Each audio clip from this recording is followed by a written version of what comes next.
ஆதாரை தவறாக பயன்படுத்துவதற்கு தடை விதிக்க கோரிய வழக்கில் தற்போது மத்திய மாநில அரசுகள் பதிலளிக்க உச்சநீதிமன்றம் உத்தரவிட்டிருக்கிறது.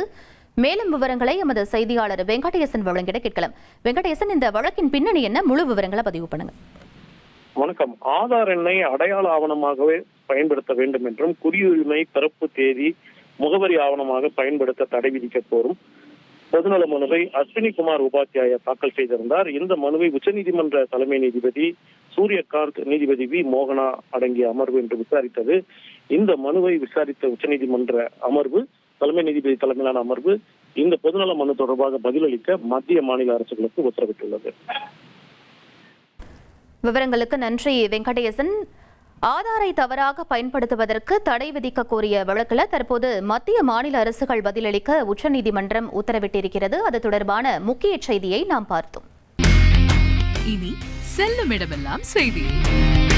தந்தை டிவியின் வாட்ஸ்அப் சேனலை ஃபாலோ பண்ணினா செல்ல இருக்கும் இடமெல்லாம் செய்தி.